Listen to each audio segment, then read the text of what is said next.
Marie, très bien avec le fromage de chèvre que vous cuisiniez tout à l'heure.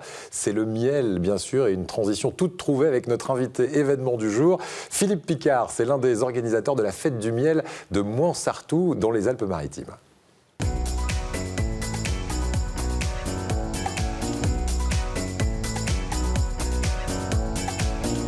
Bonjour Philippe Picard. Bonjour. Merci d'être avec nous. Alors, vraiment, événement très sympa. Moi, je le dis à ceux qui nous regardent et qui n'ont pas encore testé la fête du miel, parce qu'on peut y aller en famille. On va avoir une ruche pédagogique, on va en parler, et puis des tas d'animations autour du miel. Alors, tout d'abord, vous représentez l'association ADAPI, Association pour le développement de l'apiculture provençale.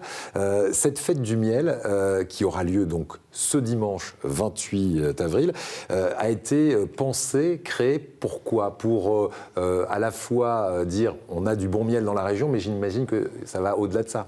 Alors c'est évidemment pour dire ça, pour dire qu'on est une région apicole extrêmement importante. La région PACA est une des toutes premières régions de production de miel, avec comme emblème le miel de lavande.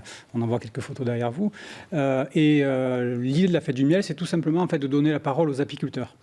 Quand on va sur les routes, on voit des oliviers, on voit des vignes, on voit des vaches, on voit des brebis, on ne voit pas de ruches. En tout cas, c'est rare. De temps en temps. De temps en temps, elles sont bien cachées. C'est plutôt caché, donc les ruches sont plutôt situées dans des endroits sauvages et les apiculteurs sont donc dans leur mielerie, donc c'est une activité qu'on ne voit pas. Donc l'idée de la fête du miel, c'est de faire sortir les apiculteurs de leur mielerie pour venir au contact des consommateurs, pour leur expliquer leur métier, leur montrer leur savoir-faire et puis parler de la manière la plus transparente possible et la plus pédagogique possible de leur production, c'est-à-dire les miels. Voilà, alors comment ça se passe cette fête? Pour quelqu'un qui va découvrir, on va arriver, on va avoir un grand marché d'apiculteurs et ces apiculteurs, on va pouvoir leur parler. Alors c'est quoi? C'est sous forme de conférence? C'est de façon informelle? Ça se passe comment? Alors c'est une manifestation familiale très détendue en fait, mais qui comporte beaucoup d'animations. Il y a d'abord un marché où on retrouve une quarantaine de producteurs, à environ 30 apiculteurs et puis une dizaine d'autres agriculteurs, donc de l'huile d'olive, du vin, du fromage, donc parce que l'activité apicole est une activité agricole. C'est ça, et puis d'appoint souvent, enfin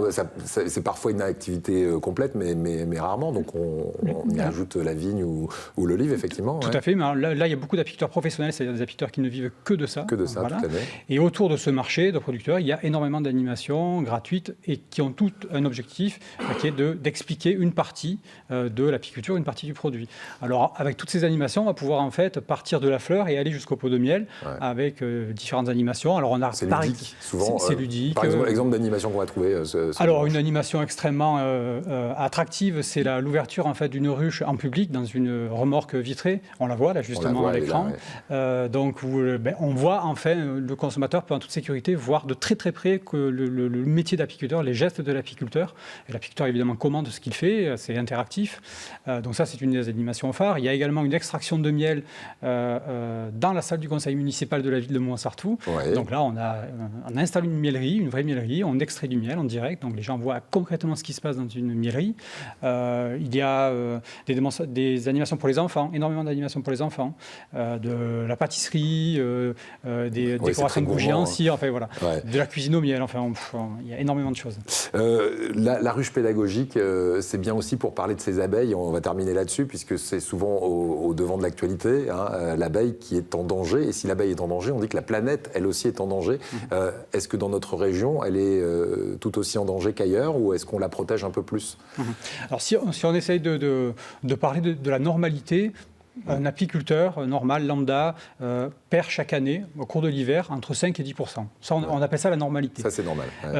En moyenne, en France, c'est autour de 15-20%. Donc, la mortalité a augmenté. Donc, quand on parle de moyenne, on parle évidemment de choses, de résultats qui sont inférieurs et de résultats qui sont supérieurs. Il y a des mortalités qui peuvent aller jusqu'à 30, 40, 50, voire quelquefois 80 ou 90% de mortalité. Alors, donc, imaginons un éleveur là, qui perdait toutes ses ruches, enfin, toutes ses brebis ou toutes ses vaches au cours de l'hiver, il serait quand même sacrément embêté. Donc, les apiculteurs doivent faire un effort de renouvellement de cheptel extrêmement important. Alors, en région PACA, on est moins touché que dans d'autres régions de France. Voilà, ça c'est vrai. On a un taux de mortalité de l'ordre de 10-15% environ. Alors, ça s'explique par des tas de facteurs, mais on peut dire qu'au cours de sa vie, l'abeille va rencontrer 3 menaces.